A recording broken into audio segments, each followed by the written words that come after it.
But first, the campaigning is over, just about over. It is up to the voters. With that, we say welcome into Action News at 5. I'm Lee Conklin. And I'm Christian Brown. And I'm Diane Larson. I'm at Reynolds Elementary School, which is the largest polling location in the city. Reynolds Elementary on Norwich, off Reynolds Road. Probably the easier way to tell you about it is it's right down the street from Dolly and Joe's.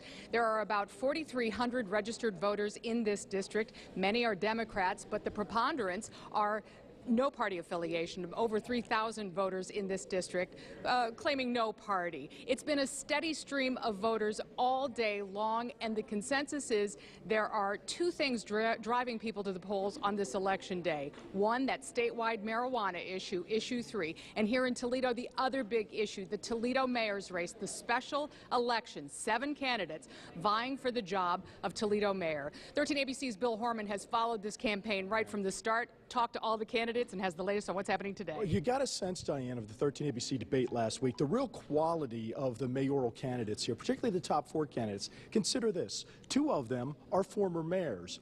One of the 7 candidates is the current mayor. A 4th candidate of the 7 is the wife of the last elected mayor. This could be a very long evening. With 7 candidates, it will only take about 15% of the vote to be elected mayor. I don't expect that's going to happen, but it could. We talked to Lucas County Board of Elections today. They said counting the votes in this election could take days. The provisionals that will be cast, of course, if it's a very close race, as you know, that could affect, who indeed wins the election as well. Because we, by law, cannot begin to even count those until after the 10th day of the election. So if the race is close, we will not be able to predict and say, because you're up 12,000 votes, you're going to win.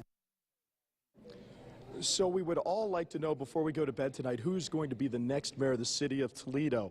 The next mayor would like to take office, Diane, November 13th, but it could be until perhaps Thanksgiving or later before we know. That's right, and we're going to see if that recount goes into effect and, goodness forbid, a tie. What would happen then? All right, Bill Horman, thanks. We'll check back with you in a little bit. As we said, other statewide issues also bringing people to the polls. Issues 1, 2, and 3, everybody in the state voting on them. And what are they? Well, issue 1 is that redistricting issue. That creates the nonpartisan board to decide voting districts in the state. The way things stand now, pretty much the party in power, when the districts are drawn, which is every 10 years when the census happens, the party in power tends to draw those districts. Issue 1 would create a nonpartisan board. If it does pass, though, those districts wouldn't be drawn until the year 2021.